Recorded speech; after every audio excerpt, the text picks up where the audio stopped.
discute entre les administrateurs et les habitants plutôt d'un niveau politique.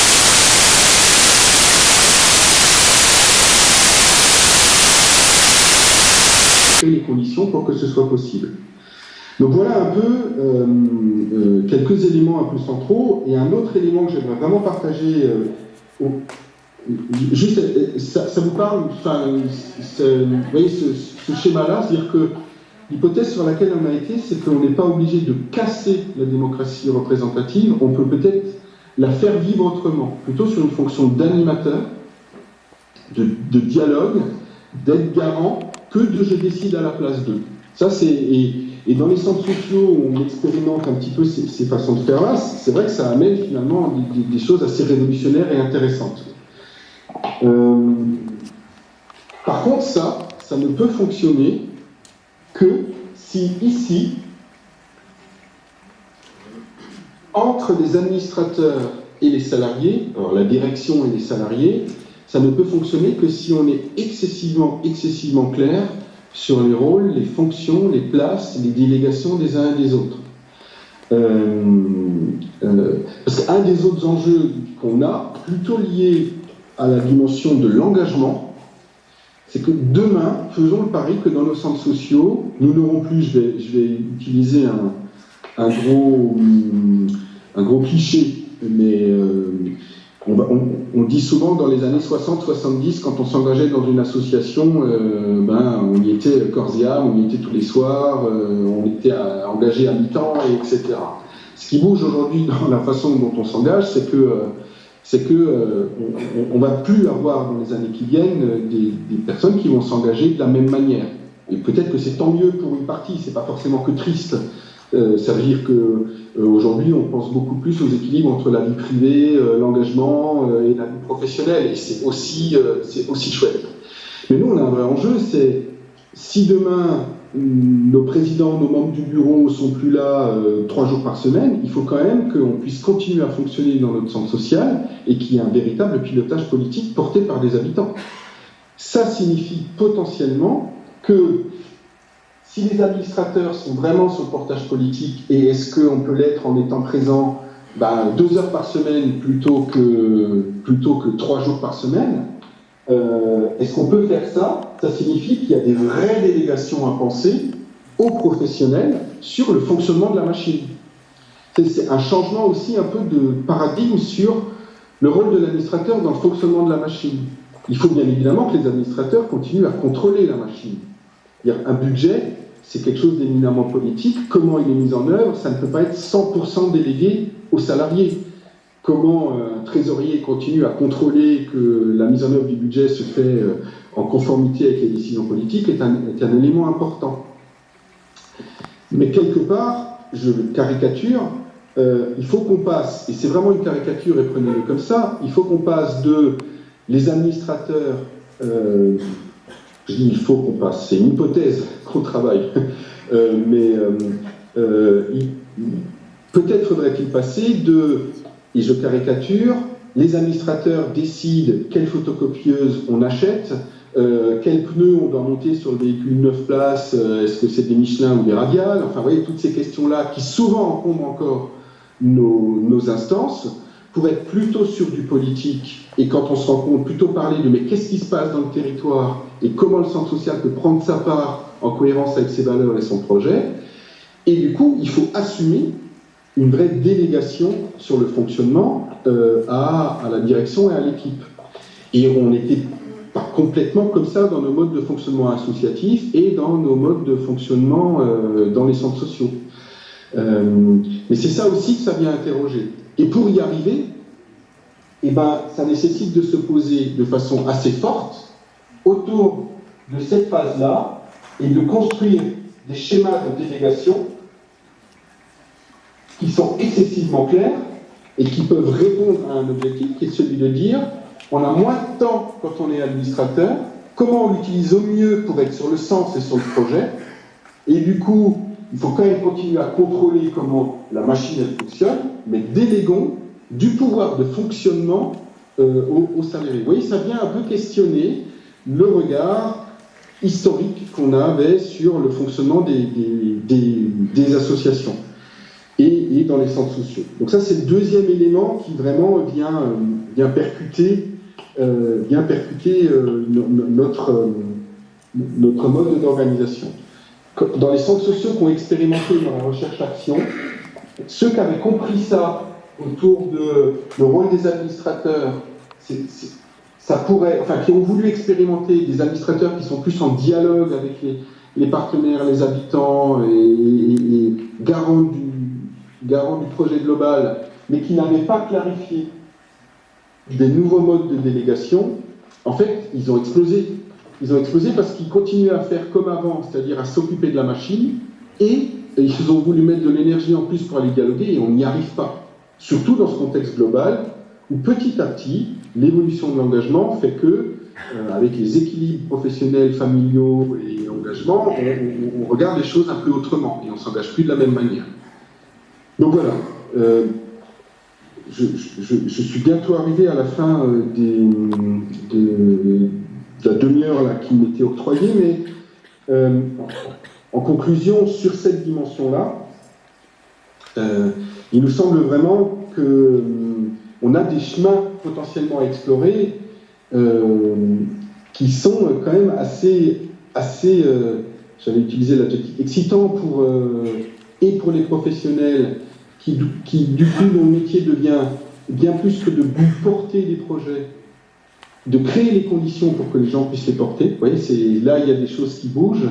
Et pour les administrateurs, plutôt que de décider à la place d'eux, eh ben, leur rôle est plutôt de rentrer en dialogue avec les gens du territoire, ce qui nous semble être assez, finalement, fidèle à ce qu'est un centre social. Un centre social, c'est un foyer d'initiative porté par des habitants et des professionnels associés. Et du coup, voilà, les quelques centres sociaux pour expérimenter comment je dialogue avec des groupes d'habitants ont vraiment réussi à explorer des choses intéressantes. Est-ce que, vers chez vous, alors c'était pas en Poitou-Charentes, c'était pas dans le Maine-et-Loire, c'était en Poitou-Charentes, je crois, il y a eu un centre social qui a fait un film. La Rochelle, non? À La Rochelle, qui avait un nom assez poétique, là je ne me rappelle plus, mais qui parlait du pouvoir d'agir et de comment on explore. Tu ne te rappelles pas, Michel? Il y a Yann qui arrive. Yann s'en rappelle. Oui, c'est Sainte. C'est Sainte. C'est Sainte, oui. Et tu te rappelles le nom du film? C'est le territoire de Confucius. Voilà, c'est ça. Ouais. Mais peut-être qu'il faudra que, si vous ne l'avez pas vu... Ça a déjà été diffusé chez nous, ça a déjà été travaillé. Pour ceux qui l'ont vu dans ce film, il y a une expérimentation qui ressemble assez finalement à ce que je vous raconte là.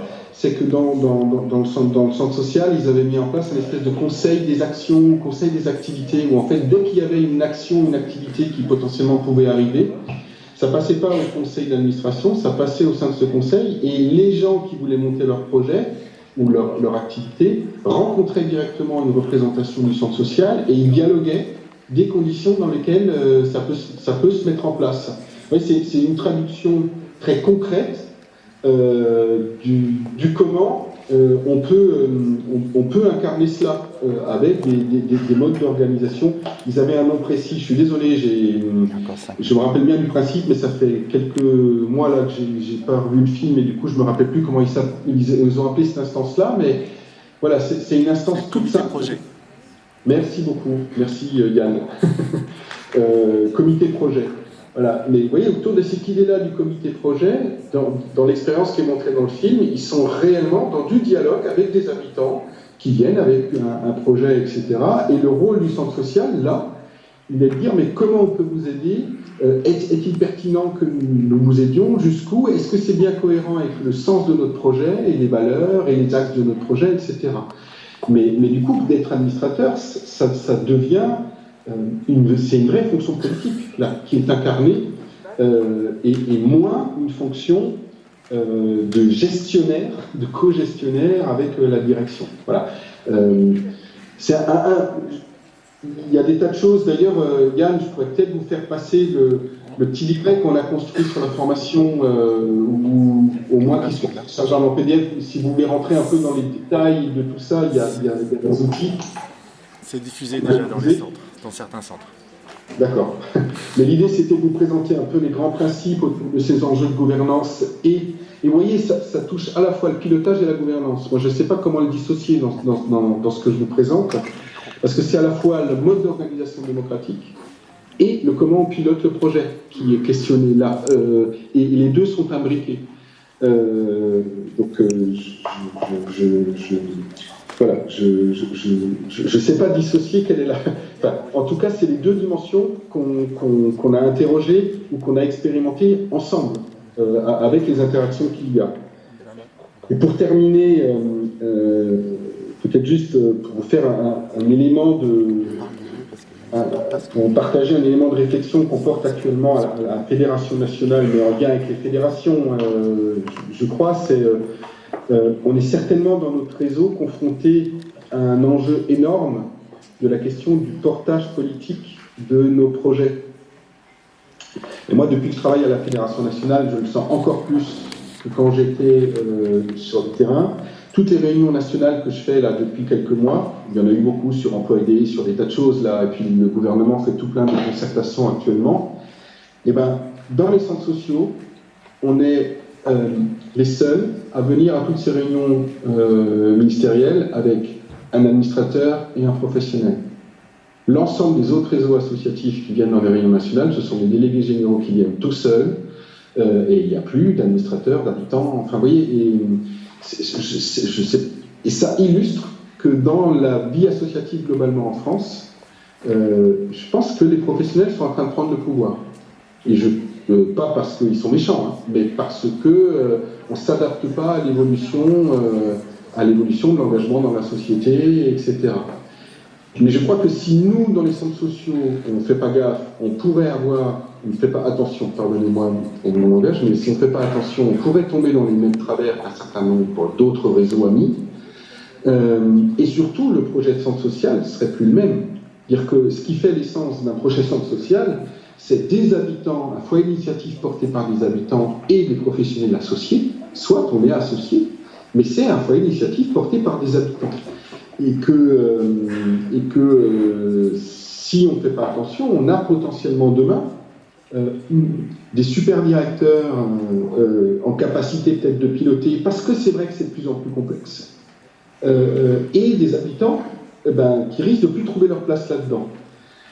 Le petit schéma que je vous présentais, que là, vous avez sous les yeux, c'est une des hypothèses pour se dire des habitants au pilotage, c'est possible. C'est possible, mais il faut revoir, il faut que des habitants puissent se centrer sur l'essentiel, ce qui est important, qui est la vie du territoire, qui est la vie du projet, la cohérence du projet. Et vous voyez, je reviens à ce que je disais tout à l'heure, et ça passe automatiquement par lâcher des trucs sur la question du fonctionnement de la structure. Et que les deux sont intimement liés, mais que l'objet, c'est pas juste que ça fonctionne bien demain dans les centres sociaux. Il me semble que notre enjeu, et ça c'est une contribution à une réflexion qui contribue à ça, mais il y en a d'autres, et vous expérimentez vous-même des choses intéressantes dans votre fédération. Chaque fois que j'ai pu en parler avec Michel ou avec Yann, je vois bien toute l'inventivité qu'il y a partout dans le réseau autour de ça, hein, mais notre enjeu, il va au-delà de trouver les bons moyens de fonctionnement, il va dans trouver le chemin pour que les habitants soient demain toujours au pilotage dans les centres sociaux.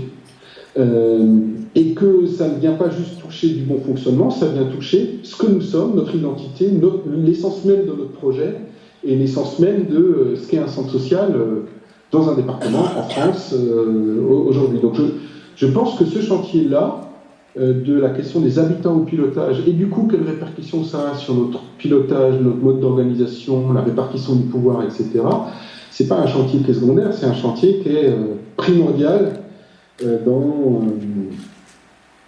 les années à venir. J'ai dit un peu au conseil d'administration nationale, parce que j'ai fait un rapport d'étonnement après 4 mois d'arrivée, je suis arrivé en septembre à la délégation générale, mais je leur ai un peu dit, si on fait rien dans 5 ans, on n'a plus d'habitants au pilotage. Et je crois que c'est un peu le chiche qu'il faut qu'on porte ensemble, quoi. C'est qu'il faut vraiment qu'on soit volontariste sur les expérimentations et les évolutions, et qu'on soit en capacité les uns les autres de s'interroger sur nos postures, parce qu'on change quand même un peu de façon de faire association par rapport... il faut qu'on invente une nouvelle façon de faire association et de porter nos projets.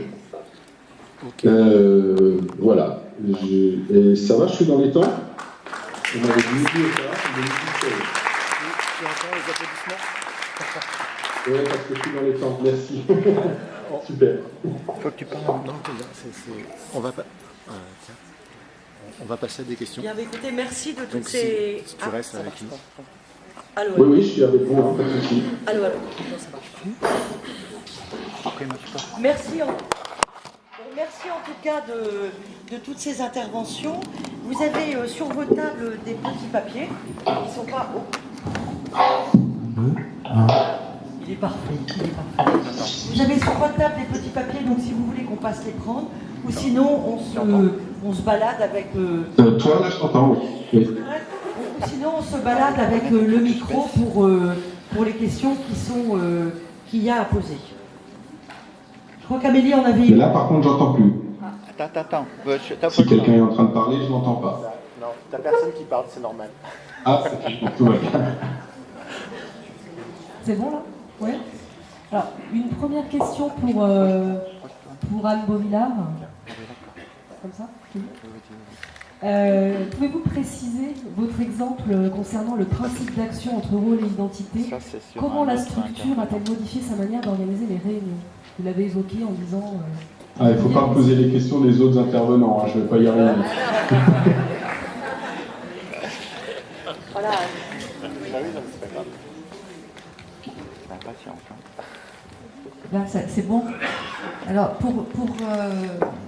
ça va pas forcément être compréhensible. Ah oui, il me voit pas. Il faut que je me mette à un endroit où il peut me voir. Non, il m'entend. Oui, Il m'entend. De toute façon, c'est pour tout le monde. c'est pour tout le monde. C'est pour tout le monde, les Oui, tout à fait. Alors, dans cet exemple, effectivement, donc je reviens juste sur le contenu. Hein, c'était une association en fait qui regroupait à la fois des bénévoles, des salariés, des élus et des citoyens qui avaient investi dans un parc éolien en fait. Hein. Et donc,